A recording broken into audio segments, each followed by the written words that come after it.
बोला पहनावा आपका चाहे कितना भी कीमती हो लेकिन आपका व्यक्तित्व नहीं छिप सकता। बोला है परिंदे यूं जमी पर बैठकर आसमान को क्या देखता है,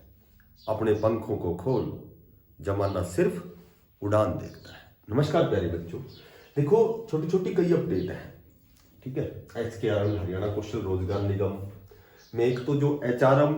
HRMS जो एक पोर्टल खोला गया है जिसमें सभी जितने भी कच्चे पच्चे कर्मचारी हैं, जितने भी कॉन्ट्रैक्ट बेस के हैं या HKRM के तहत जो भी कार्यरत हैं या फिर जो रेगुलर कर्मचारी हैं, सभी का डाटा अलग अलग डाटा उनका वहाँ चेंज किया जाएगा, ठीक है। तो वो जो डाटा आपका है उससे फायदा क्या होगा, उससे फायदा ये होगा कि जो आपका जो विभागीय स्तर पर जो भी रिकॉर्ड है कि भाई किस विभाग में डी ग्रुप के कितने कर्मचारी यहाँ कार्यरत हैं, कितने यहाँ कॉन्ट्रैक्ट बेस के हैं, कितने आउटसोर्सिंग कर्मचारी हैं, कितने यहाँ कह सकते हैं HKRM के तहत हैं, तो वो सारा जब डाटा यहाँ एकत्रित होगा तो लगभग जो HSSC डी ग्रुप की वेटिंग लिस्ट है उनको भी उसका फायदा मिलेगा, ठीक है। तो न्यू लेटर जारी हुआ है, ये जो लेटर जारी हुआ है ये किस एवेज में हुआ है, 18 तारीख को या 18 फरवरी का एक लेटर है, ठीक है। 103 पदों पर जो भर्ती है HKRM के तहत वेरियस प्रकार के डिपार्टमेंट है, तो उनके लगभग ऑफर लेटर का जिक्र मैंने पिछली वीडियो में भी किया था कि थोड़ा सा विलंब क्यों है, ऑफर लेटर बहुत जल्दी आएंगे। और वो जो ऑफर लेटर है वो आपके सबसे पहले JBT TGT NTT के जो भी शिक्षा विभाग के लेटर हैं वो सबसे पहले उनके आएंगे, और क्यों आएंगे इस पर भी हम थोड़ी सी चर्चा करेंगे। उसके बाद में HKRM के तहत जो भी JBT और TGT के जो साथी हैं जो इंतजार कर रहे हैं, तो लगभग उनका स्कोर है वो मैंने पहले भी बताया था आपका, लगभग 55 से 60 जिसका स्कोर है वो एग्जैक्ट उनके लिए सेफ स्कोर है, ठीक है। तो वो 55 से 60 नंबर जो 80 में से आपको आपके कैसे निर्धारित होंगे इस पर भी थोड़ी सी चर्चा करेंगे। और 0 से 5 साल के जो कर्मचारी जिन्होंने HKRM में जो कार्य कर रहे थे तो उनको कहीं कहीं हटाया गया है, ठीक है, तो उनकी रीज्वाइनिंग होगी। तो संक्षिप्त में हम बिल्कुल संक्षिप्त में चर्चा करेंगे। तो सबसे पहले देखो मैं आपको बताता हूं कि जो HKRM है, ठीक है, HRMS है, तो इसमें मैंने आपको बताया कि देखो जो डी ग्रुप की वेटिंग लिस्ट है, डी ग्रुप की जो वेटिंग लिस्ट है कहीं न कहीं इसमें भाई ना तो कोई केस है, कोई 1% भी इसमें कोई केस नहीं है, ठीक है। ये अलग बात है कि 10,997 के समय में बहुत से कैंडिडेट ऐसे हैं जिन्होंने ज्वाइन नहीं किया, उसके बाद 3774 और इसके बाद जो 2660 के आई थी इसमें तो लगभग रिपीट वाले कैंडिडेट थे। जो देखो ये तो सबको पता है कि जो भी 13,657 डी ग्रुप की भर्ती थी इसमें मैक्सिमम 9-10 हजार कैंडिडेट तो जो C ग्रुप में चले गए, वही बच्चे घूम रहे हैं, पहले डी में थे अब C में चले गए, ठीक है। तो इसमें जो वेटिंग लिस्ट जो आपकी डी ग्रुप की वेटिंग लिस्ट है मैंने आपको बताया था कि केवल एकमात्र जो रीजन है कि इसमें डाटा पूरा डाटा HSSC आयोग के पास नहीं है, और वो डाटा HRM वो जो क्या बोलते हैं चंडीगढ़ जो इनका जो मुख्यालय होता है, ठीक है, तो वहाँ इनका डाटा है, तो वहाँ डाटा है, वहाँ से जब वो डाटा आयोग के पास जाएगा उसके बाद में ये वेटिंग लिस्ट आएगी। तो जब ये HRMS में स्पेशली लेटर जारी हुआ है कई विभागों में कि भाई डी ग्रुप के कितने कर्मचारी कौन से विभाग में कितने कर्मचारी यहाँ कार्यरत है, उसके बाद कितनी सीटें वैकेंट है, जब टोटल डाटा जब आयोग के पास जाएगा उसके बाद आपकी ये जो डी ग्रुप की वेटिंग लिस्ट निकलेगी, ठीक है। तो ये एक लेटर जारी हुआ है HRMS के लिए, जो एक पोर्टल खोला गया है कि उसमें सभी का डाटा कन्वर्ट किया जाए कि भाई कितने डिपार्टमेंट में किस विभाग में कितने कर्मचारी यहाँ रिक्त है और कितने यहाँ कार्यरत है। उसके बाद एक लेटर जारी हुआ है, ये लेटर 18 तारीख को हुआ है, और ये लेटर क्या है कि इसमें जितने भी मेरे ख्याल से 24/12/2024 को जिनकी ज्वाइनिंग थी, सेवादार थे, जो भी चौकीदार थे, ठीक है,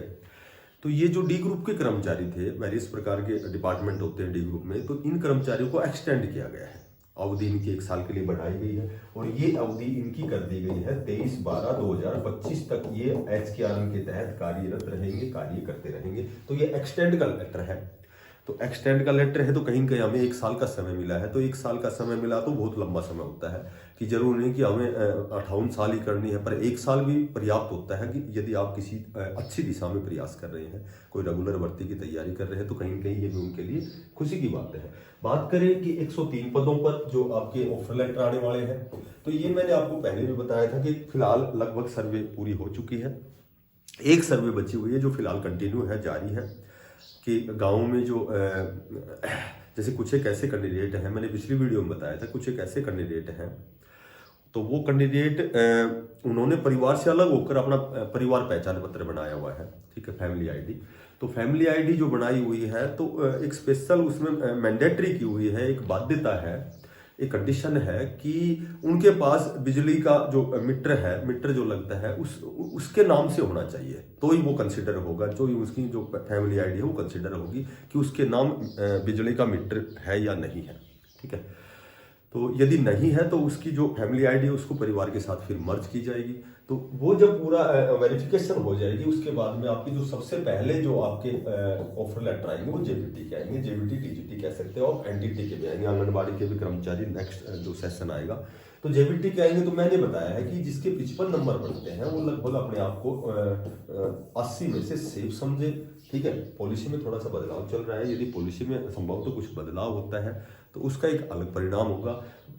बशर्ते कि यदि जिसकी फैमिली आईडी इनकम यदि ओरिजिनल तरीके से 1 लाख एनुअल इनकम 1 लाख से कम है तो जाहिर सी बात उसको 40 नंबर मिलेंगे, ठीक है। 180 तक है तो 30 नंबर मिलेंगे। तो ये दोनों कंडीशन, जिसकी 1,80,000 से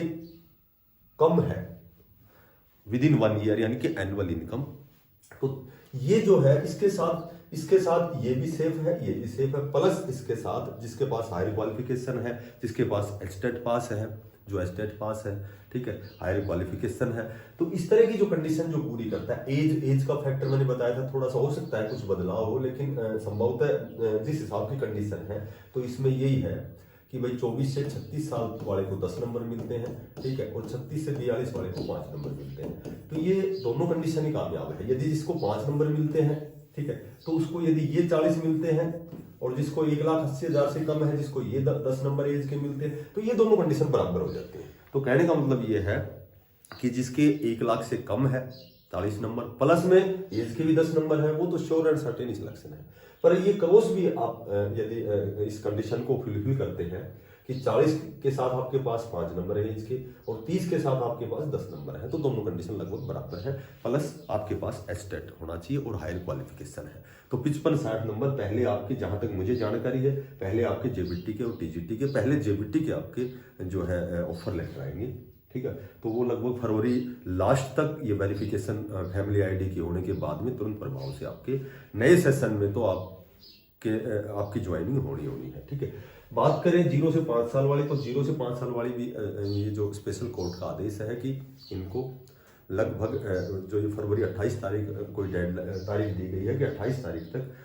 जो दूसरे डिपार्टमेंट खाली है डी ग्रुप के, वहाँ इनको एडजस्ट किया जाए, इनको समायोजित किया जाए, ठीक है, और इनको ज्वाइन करवाया जाए। तो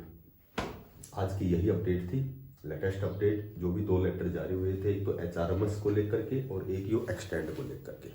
ठीक है। इनकी अवधि को जो भी अनुबंधन है इसको बढ़ाया गया है, जो भी अनुबंधित कर्मचारी हैं तो उनको 1 साल का समय मिला है, ठीक है। आगे जब भी कोई नई अपडेट आती है फिर मिलते हैं आपसे नई अपडेट के साथ। बिना पैसे का सब्सक्राइब है, आप सभी से मेरा निवेदन है कि सब्सक्राइब करना, इसको ज़्यादा से ज़्यादा शेयर करना, लाइक करना, और फिर मिलते हैं किसी नई अपडेट के साथ। तब तक के लिए बेस्ट ऑफ लक, धन्यवाद, राम राम।